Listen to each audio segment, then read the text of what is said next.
first 6 decades of the 20th century, hundreds of thousands of Americans were forcibly sterilized because of their national origin, ancestry, religion, or race. Throughout this movement, America started forced vaccinations and started the pseudo-scientific movement of eugenics programs. The purpose was to create a Nordic race and cleanse America of its unfit, so to speak. Laws were established, such as sterilization laws, in roughly 27 states to prevent people from reproducing more of their kind. Prohibition laws were enacted throughout the states to stop race mixing. They had a goal, which was to immediately sterilize 14 million people in the US and millions more worldwide. This happened before the Third Reich movement in Germany. This eugenics movement targeted all mankind. It targeted many people who did not resemble the blue-eyed and blonde-haired Nordic race that this movement glorified. This movement spread throughout Europe, Latin America, and Asia. This eugenics movement eventually caught the attention of Adolf Hitler and the Nazi movement, who became fascinated by it. This then became transduced from a superior Nordic race into Hitler's aspiration for an Aryan race. He also believed the Aryan race to be descendants from Atlantis.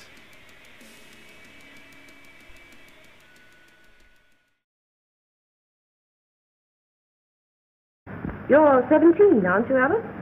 Yes, but what have you done with my folks? Well, we're trying to help them, Alice, and you too. They were taken to the hospital this afternoon. Hospital? Wasn't none of them sick this morning? We thought it necessary to present your family's case to the State Medical Commission. And after an examination, they decided there was but one important action to take. To have your entire family sterilized. Why, what's that? I don't know what you're talking about.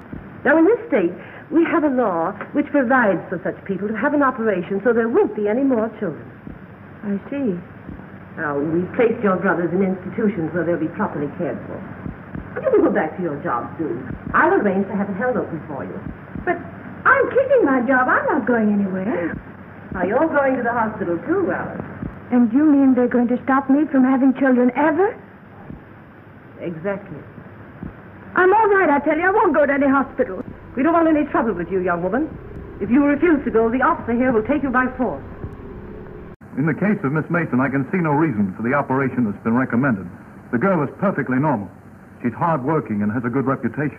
Do you know anything about her family background? Oh, yes, Your Honor, I do. There are several other children, aren't there? Yes. What is their condition? One is a cripple. 2 others might be classed as feeble-minded. Isn't the oldest son in jail? Oh, yes, I believe so. And knowing all that, you still contend that this girl should be allowed to bring more people like that into the world? She's sound, Your Honor. She's not anything like the rest. Surely she should be given a chance to work out her own salvation. I can't agree with you, Doctor. Suppose she is normal. The chances are that her children will inherit the family taint. Isn't that possible?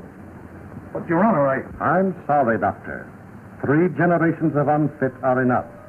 Petition not allowed. In the early 1930s, before Hitler came into power, his votes were down in Germany's presidential election. Their hope was to get 50 to 55% of the votes. 70% of the people voted against Hitler. His competitor, Hindenburg, was leader in the polls. It seemed as though Hitler wasn't going to win the election. Then, on February 27, 1933, an event occurred. A terrorist attack took place in Berlin, on the Reichstag building. A Dutch communist by the name of Marinus van der Lubbe was arrested on the spot, being accused of burning down the Reichstag building. They had many warning signs that an event was going to take place, and an attack was imminent on the Reichstag. This event helped in the establishment and expansion of Nazi Germany. It is now highly recognized that van der Lubbe was set up and assisted by the Nazis for a false flag terror attack in the burning of the Reichstag. This enabled Hitler to receive more votes in the polls, and thus put him into presidency. And why would they turn a blind eye to an impending terror attack? That's because they knew what government officials have known for centuries, that people give up their liberties for security in times of extreme national emergencies. This is exactly what occurred in this instance.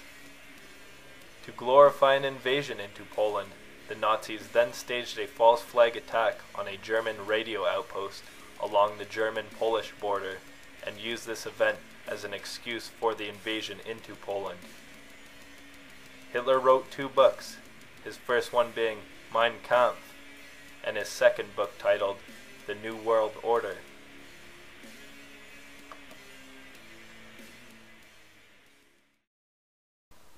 The German invasion into Poland triggered World War II, which began on September 1st, 1939. The states had a very high interest to join this war.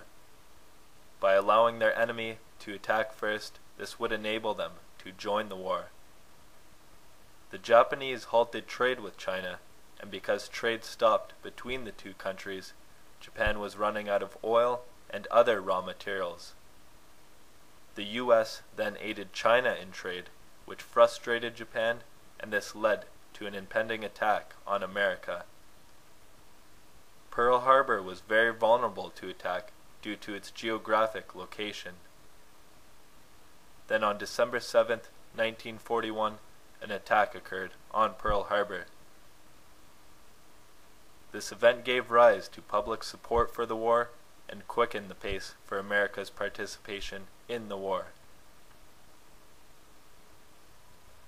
Winston Churchill gave many warning signs to President Roosevelt that a large Japanese task force was on its way to Pearl Harbor, which President Roosevelt ignored. This denied thousands of men to ready their arms and prepare themselves. This event brought America into the Second World War. The end of World War II, which ended in 1945, gave birth to the United Nations, which established international cooperation. In World War I, it was attempted to establish what was called the League of Nations, which would further an agenda for world government.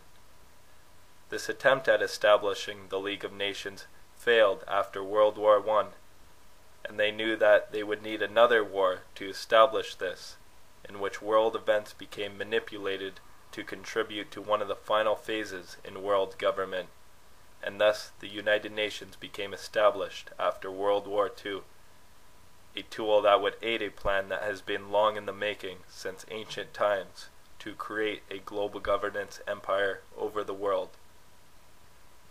These wars gave much profit to the banks, as the banks funded both sides of the war. This aided the Rothschild family, who established the European banking system, and who have made trillions of dollars in profit.